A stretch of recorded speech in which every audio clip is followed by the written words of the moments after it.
अस्सलाम वालेकुम। कहानी को आखिर तक पूरा सुनिएगा और अगर आप चैनल पर नए हैं तो सब्सक्राइब ज़रूर कीजिएगा। नाम मोहम्मद मन्नान ने और ताल्लुक़ अंदरून सिंध से है। मैंने 2 साल कबल फुप्पो और दादी को डंडों से पीट कर घर से निकाल दिया था। वाक़या कुछ यूँ हुआ कि मेरे दादा के पास एक बेटा और एक बेटी थी। उन्होंने भी अक्सरियत की तरह बेटे को ज़्यादा मोहब्बत दी, यहाँ तक कि अपनी ज़मीन से बेटी और बीवी का हिस्सा नहीं निकाला। सारी ज़मीन और घर अपने बेटे यानी मेरे वालिद साहब के नाम कर दी। जब मेरे दादा ने ऐसा किया तब भाई की मोहब्बत और वालिद साहब के एहतराम में मेरी फुप्पो भी खामोश रहीं और मेरी दादी जान को भी बेटे की मोहब्बत ने ना बोलने दिया, बल्कि उल्टा खुशियाँ मनाई गईं। वक्त अपनी रफ्तार से गुजरा और मेरे वालिद साहब ने जब जवानी में कदम रखा तो मेरे दादा जान अल्लाह ताला को प्यारे हो गए। मेरी दादी जान ने हालात की नज़ाकत को देखते हुए जल्द से जल्द बेटे और बेटी की शादी कर दी, मगर तकदीर को इनकी आजमाइश मतलूब थी, लिहाजा हालात में बजाय सुधार आने के मज़ीद बिगड़ने लगे। यहाँ तक कि मेरी वालदा साहिबा ने मेरी फुप्पो पर पाबंदी लगा दी कि वो अपने मेके नहीं आ सकती, जिसे तस्लीम कर लिया गया, क्योंकि मेरे वालिद साहब मेरी वालदा की बात को भी हुक्म का दर्जा देते थे और उनकी इसी कमज़ोरी ने उन्हें ज़िल्लत और रुसवाई दी थी। मेरी फुप्पो पर मैके आने पर पाबंदी लग गई तो दूसरी तरफ उनके ससुराल वालों ने उनका जीना हराम कर दिया। कई बार उनको घर से निकाल दिया जाता। पूरी रात वो घर की दहलीज पर खड़ी रहती। अगर ससुराल वालों को रहम या शर्म आ जाती तो वो सुबह उनको अंदर बुला लेते और अगर ना आती तो मेरी फुप्पो आस पड़ोस की किसी खातून के मिन्नत समाजत करके उनके घर बैठ जाती। अगर हालात मज़ीद ख़राब होते तो हमारे आबाई गांव आ जाती और यहाँ ही किसी के घर रुक जाती। चूँकि हमारे घर उनके दाखिले पर पाबंदी थी तो मजबूरन जब वो ससुराल से धुतकारे जाने पर आबाई गांव आती और जिस अजीज़ रिश्तेदार के घर रहाइश पजीर होती, मेरी दादी भी वहाँ चली जाती। जब तक फुप्पो गांव में रहती, दादी भी उनके साथ रहती और उनकी वापसी के लिए तको-दो करती रहती। हालात को मज़ीद इम्तहान मकसूद थे। मेरी फुप्पो की बेटी पैदा हुई और बेटी पैदा होने के 2 साल बाद उनको तलाक हो गई। अब उनके लिए हमारे पास रहने के सिवा कोई चारा न था और मेरी वालदा साहिबा रखने पर तैयार न थीं। मेरे वालिद साहब ने बरादरी के शर्मिंदा करने पर जैसे तैसे भी मेरी वालदा साहिबा को राज़ी कर लिया और यूँ फुप्पो हमारे पास मुंतकिल हो गए। मेरी वालदा ज़्यादा अरसा मेरी फुप्पो को बर्दाश्त ना कर सकी। चंद माह के अंदर अंदर ही झगड़े दोबारा शुरू हो गए और मेरे वालिद साहब ने मेरी वालदा के कहने पर फुप्पो को घर से निकल जाने का हुक्म सुना दिया। मेरी बुज़ुर्ग दादी पता नहीं किस खुश फहमी में गुम थी। उन्होंने मेरे वालिद साहब से कहा, अगर तुमने मेरी बेटी को घर से निकाला तो मैं भी तुम्हारे पास नहीं रहूँगी, बेटी के साथ निकल जाऊँगी। मेरे वालिद साहब अब भी खुदा के कहर से ना डरे और दादी को कह दिया कि शौक़ से निकल जाओ। यूँ मेरी दादी, फुप्पो और फुप्पोज़ात एक बार फिर बेघर हो गए। अल्लाह ताला ने उनके लिए वसीला पैदा किया और उनको गांव में ही एक खाली घर रहने के लिए मिल गया।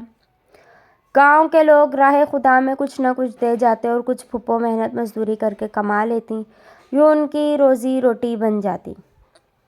लेकिन जब मेरी फुप्पोज़ात कुछ बड़ी हुई और स्कूल जाने लगी तो उसके अखराजात की खातिर रकम की ज़रूरत पड़ी। फुप्पो और दादी ने मेरे वालिद साहब को जायदाद में से उनका हिस्सा देने का कहा। मेरे वालिद साहब ने जब अपनी माँ और बहन के मुंह से हक लेने की बात सुनी तो उनको गलीज़ गालियों से नवाजने लगे। मेरी वालदा साहिबा जल्दी पर तेल का काम करने लगी और बात गालियों से बढ़कर मेरे वालिद साहब ने अपनी बूढ़ी माँ, बहन और भांजी को जूते मार मार कर घर से निकाल दिया। जब बाहर मेरी दादी, फुप्पो और फुप्पोज़ात को जूते मारे जा रहे थे तब अंदर कमरे में मेरी वालदा साहिबा मुझे समझा रही थीं कि वह दोनों औरतें मेरे बेटे की जायदाद हथियाना चाहती हैं। मैं ऐसा कभी नहीं होने दूंगी और साथ ही मुझे खुद पर बीते ऐसे मुजालिम सुना रही थी कि मुझे लग रहा था जो कुछ फुप्पो और वालदा साहिबा के साथ हुआ है वो कम था। खैर, जब मेरे वालिद साहब ने अपनी माँ और बहन को जूते मार कर घर से निकाला तो वो पलटकर कभी हमारी दहलीज पर ना आईं। یہاں تک میرے والد صاحب انہی کھیتوں میں کام کر رہے تھے جن کی خاطر اپنی والدہ کو جوتے مارے تھے، تو ان کو کسی زہریلے کیڑے نے ڈس لیا۔ بہت عرصے ان کا علاج چلتا رہا مگر وہ دوبارہ صحت یاب نہ ہوئے اور تقریباً 8 سال شدید اذیت میں زندہ رہنے کے بعد فوت ہو گئے۔ وہ مرتے مر گئے مگر دادی اور پھپھو ہمارے گھر نہیں ہیں۔